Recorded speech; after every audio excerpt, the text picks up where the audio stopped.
Advocate B N Haskar ഇന്ന് മുഖ്യമന്ത്രിയുടെ പ്രസ്താവന അല്പസമയം മുമ്പ് വന്നു.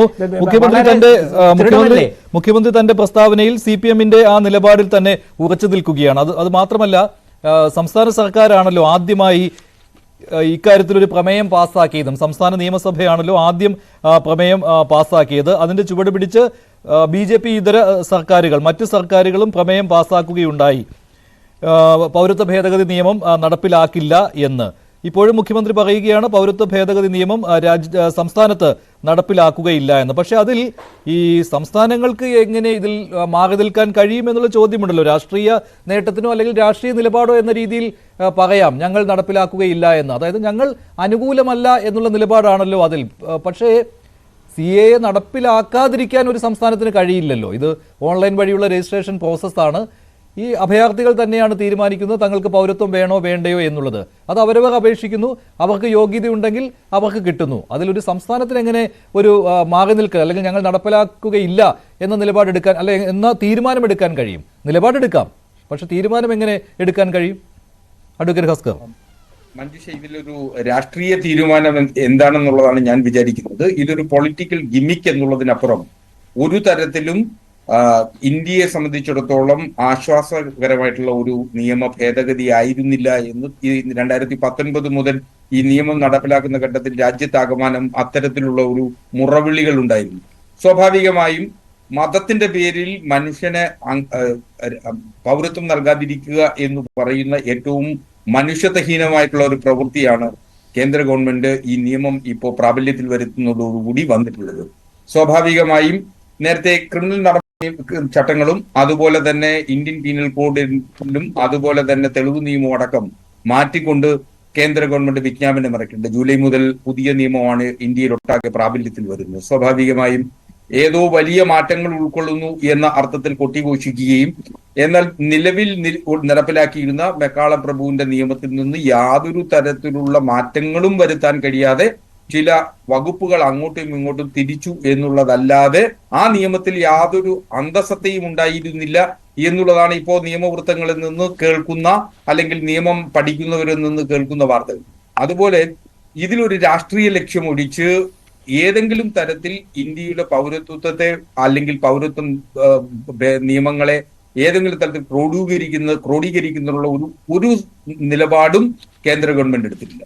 മാത്രമല്ല, മതത്തിന്റെ പേരിൽ ഒരു മതവിഭാഗക്കാർക്ക് മാത്രം പൗരത്വം നിഷേധിക്കപ്പെടുക എന്ന് പറയുന്നത് ഇന്ത്യയുടെ കാലാകാലങ്ങളായി എന്തുകൊണ്ടാണ് സംഘപരിവാർ സംഘടനകൾ അല്ലെങ്കിൽ BJPയുടെ എന്ന് പറയുന്ന സംഘപരിവാറിന്റെ രാഷ്ട്രീയ പ്രസ്ഥാനം നാളിതുവരെ ഉയർത്തിപ്പിടിക്കുന്ന ഇന്ത്യയുടെ മൂല്യങ്ങൾ, ഹിന്ദു സംസ്കാരത്തിന്റെ മൂല്യങ്ങൾ എന്ന് പറയുന്നത് ആ മൂല്യങ്ങളെ ആകമാനം ചവിട്ടിമതിക്കുകയാണ്.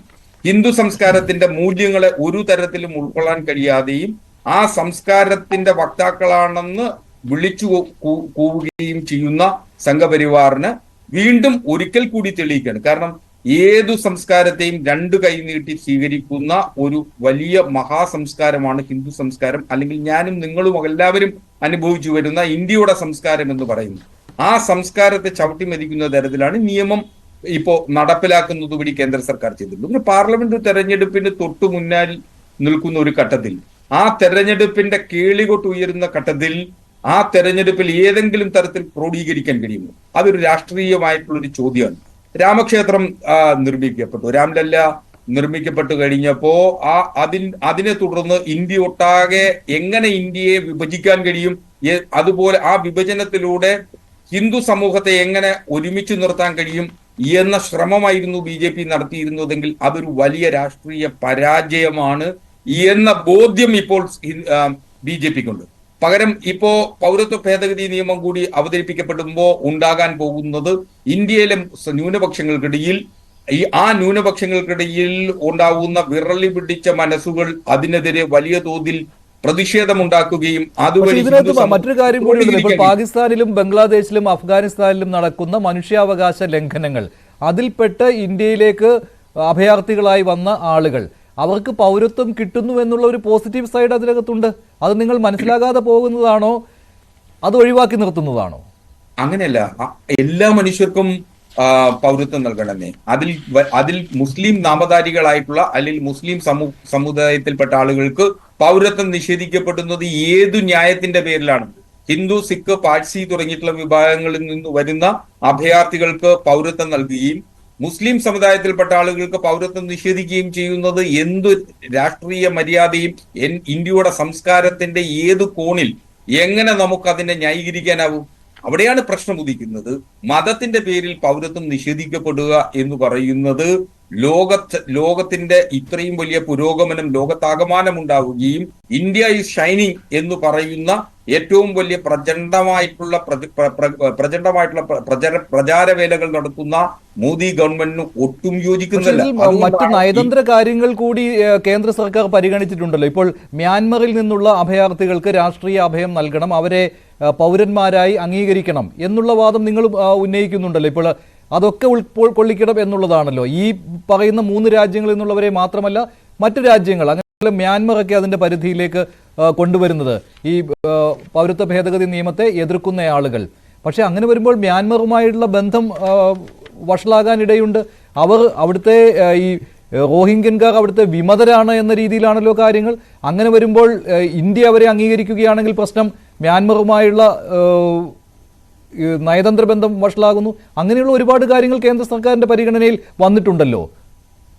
അങ്ങനെയല്ല, മ്യാൻമറിനെ സംബന്ധിച്ചിടത്തോളം റോഹിംഗ്യകൾ വളരെ തോതിൽ പീഡനം അനുഭവിക്കുന്ന ഒരു ജനസമൂഹമാണ്. സ്വാഭാവികമായി ആ പീഡനത്തെ തുടർന്ന് അവർ പ്രതിരോധം തീർക്കുകയും അവർ അവിടെ വിമത വിഭാഗമായി പ്രവർത്തിക്കുകയും ചെയ്യുന്നു എന്നുള്ളതൊരു വസ്തുതയാണ്. ഏതൊരു രാജ്യത്തും പീഡനം അനുഭവിക്കുമ്പോൾ ആ പീഡനത്തിന്റെ തുടർച്ചയായി നടക്കുന്ന കലാപങ്ങളെ ആ കലാപങ്ങൾ അവിടുത്തെ ജനാധിപത്യ അവകാശങ്ങളുടെയും മനുഷ്യാവകാശങ്ങളുടെയും പേരിൽ കൂടി വേണം നാം അതിനെ വായിച്ചു ചേർക്കാൻ.